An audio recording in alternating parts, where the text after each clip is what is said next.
Hello friends, मैं Rachna Amarnath happy literature channel में आपका स्वागत करती हूँ।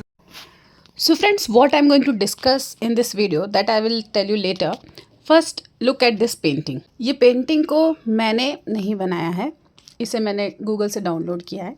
So what you feel when you look at this painting? इसको देखकर क्या लग रहा है कि क्या है ये? Anyone seeing it for the first time would probably think that a child has thrown some color on it. No clear image, no neat design, just chaos. But behind this mess is deep meaning. इस painting के पीछे एक deep meaning छुपा हुआ है. Actually, artist is trying to express emotions, confusion and complexity of modern life. So this kind of art isn't meant to look pretty. ठीक है, तो ये जो टाइप का जो आर्ट है ये सिर्फ सुंदर दिखने के लिए नहीं, एस्थेटिक दिखने के लिए नहीं बना है, बल्कि कुछ फील करने के लिए बना है। Now let's jump to something totally different. Have you seen the film Everything Everywhere All at Once? अगर देखा होगा तो आपको पता होगा कि ये मूवी पूरी तरीके से एक रोलर कोस्टर जैसा है, crazy roller coaster. There are multiverses, googly eyes, fighting with penny packs, and yet at its heart it is the story of a mother trying to save her family. It mixes action, comedy, science fiction and deep emotion all together. ऐसे ही movie का एक example है बॉलीवुड में भी, gangs of Wasseypur. उसमें भी ऐसे ही बहुत सारे रैंडम चीज़ें दिखा रहे हैं, कभी इमोशंस दिखा रहे हैं, कभी कॉमेडी दिखा रहे हैं, कभी सीरियस सिचुएशन है। तो ये एक्चुअली क्या है? So I have discussed about two things. One is painting and another is film. So these two examples, the painting and the movie, represents two powerful moments in art and literature, that is modernism and postmodernism. तो जो painting था वो modern art है, modernism का एक example है, और जो फिल्म के बारे में मैंने बात किया वो पोस्ट मॉडर्निज्म आर्ट का एग्जाम्पल है, पोस्ट मॉडर्निज्म लिटरेचर या फिल्म कह लो, उसका एग्जाम्पल है। मॉडर्निज्म में क्या दिखाया जाता है कि इमोशंस है, सीरियसनेस है, डेप्थ है, और पोस्ट मॉडर्निज्म क्या है? कॉमेडी है, प्लेफुल है, इमोशंस उसमें भी है, लेकिन उस इमोशन को बहुत ही प्लेफुल तरीके से अडेप्ट किया जाता है। तो चलिए पहले हम मॉडर्निज्म देखते हैं। Will see modernism first.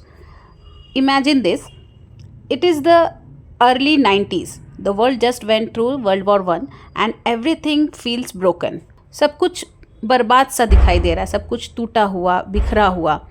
People use to believe in religion, science and happy ending. ठीक है, तो वर्ल्ड वॉर के पहले लोग रिलीजन पे बिलीव करते थे, हैप्पी एंडिंग पे बिलीव करते थे, साइंस पे करते थे, लेकिन अब नहीं। Okay, the world is a mess. So artist and writers said, if life is chaotic, life अगर उथल पुथल है, बिखरा हुआ है, our art should be too. And that is how modernism was born. So what is modernist art? Modernist art is all about breaking rules, but breaking rules only to make new ones. In fact, better ones. In modernism, poems don't have rhymes, stories don't have clear plots, and now forget pretty landscape in painting. जो हम बहुत अच्छा scenery देखते थे, beautiful landscape देखते थे, वो सब भूल जाओ अब. Now we have Picasso's painting. Picasso painted faces like they have been smashed with a hammer. मतलब किसी ने हथौड़े से मार दिया हो, ऐसा फेस होता है। और ऐसा क्यों है? Because the world felt smashed. लेकिन यहाँ पर एक बात ध्यान रखने वाली है कि मॉडर्निज्म में रूल्स ब्रेक हुए हैं ताकि नए रूल्स बन सके। ठीक है, चीज़ें सब कुछ मेस्ड अप है, लेकिन वो भी एक ऑर्गेनाइज्ड तरीके से। Picasso smashes faces but uses careful cubist geometry.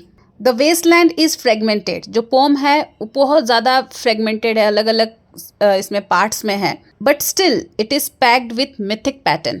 Then another example is James Joyce's Ulysses. This consist of scrambles narration but still follows Homer's Odyssey secretly. So modernism is just like a scientist dismantling a clock to rebuild it more accurately. So friends, modernism was serious, deep and kind of depressing. It wasn't for everyone. It was for intellectuals who liked overanalyzing things. But yes, this movement changed the art forever. So what are the features of modernism? Rejection of traditional forms of arts and literature, experimentation with language, structure and narration, use of stream of consciousness, symbolism and imagery, themes of alienation, existential despair, and loss of faith. Belief that art should reflect deep truths and inner realities. Now here are the list of important writers and their works which belong to modern period. So T.S. Eliot's The Wasteland Act, James Joyce's Ulysses, Virginia Woolf, Mrs. Dalloway, then Scott Fitzgerald's The Great Gatsby, and Franz Kafka, The Metamorphosis. Then next is postmodernism. It is when art stopped caring about anything. किसी चीज के बारे में सोचना जब art और literature ने बंद कर दिया. So this is another important movement in art and literature which came after world war II. Now we have got nuclear bombs, TV commercials, and consumer culture. So artists looked at modernism and said, "You are still trying to be deep."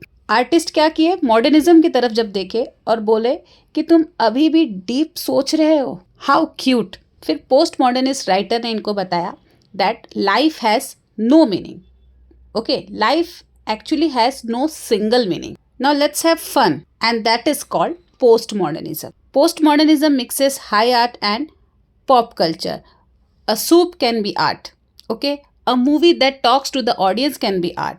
A book that is just a bunch of random stories mashed together can be art. So postmodernism doesn't take itself seriously. It is playful, ironic, and sometimes confusing. It is like your friend who says why not to everything. हमारे पास कहीं ना कहीं ऐसे friend होते हैं जो हर चीज़ के लिए रेडी होते हैं. तो वो है पोस्ट मॉडर्निज्म. तो post modernist writers think that reality is shaped by language, media और culture. It is not something fixed और ऑब्जेक्टिव.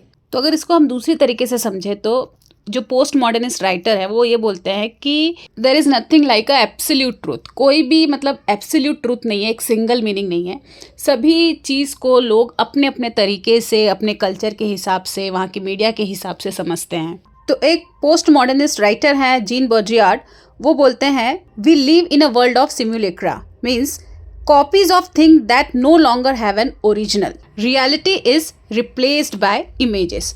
फिर घूम फिर के वही कॉन्सेप्ट है that there is no absolute truth, there is no single meaning of anything. Then another thinker like Jean Francois Lyotard, he called post modernism incredulity towards meta-narratives, means a disbelief in ideas like progress, truth, God or reason as absolute. तो grand narratives या फिर meta narratives क्या है, ये एक framework है जो ये explain करता है, जो ह्यूमन के बारे में एक्सप्लेन करता है, हिस्ट्री के बारे में, किसी के पर्सपेक्टिव के बारे में. फ्रांसवा इन सब चीज़ों को रिजेक्ट करते हैं, बिलीव नहीं करते इन सब चीज़ों पे.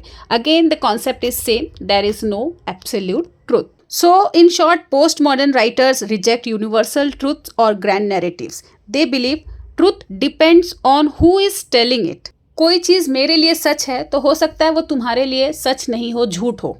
Okay, so truth depends on who is telling it, from where and why. So postmodern writers love to quote, remix and blend other text. They believe nothing is original. कोई भी चीज़ original नहीं है. Everything is a collage of the earlier things. Then you must be knowing about the Roland Barthes, The Death of the Author. He argued that the reader, not the author, gives meaning to the text. And he called this idea the death of the author. Now here are the few examples of the work written in the postmodernism. Samuel Beckett's Waiting for Godot. Then Harold Pinter's The Birthday Party and Salman Rushdie's Midnight's Children. ऐसे बहुत और भी works हैं. अगर आप चाहते हैं तो इसके लिए मैं सेपरेट वीडियो बना दूंगी, आप कमेंट सेक्शन में ज़रूर लिखिए. तो फ्रेंड्स, इस वीडियो में बस इतना ही. अगर आपको ये वीडियो अच्छा लगा है, आपके लिए हेल्पफुल है, तो प्लीज़ इसे लाइक कर दीजिए, चैनल को भी सब्सक्राइब कर लीजिए. तो मिलते हैं मेरे नेक्स्ट वीडियो में एक नए टॉपिक के साथ. तब तक के लिए आप अपना ख्याल रखिए. बाय.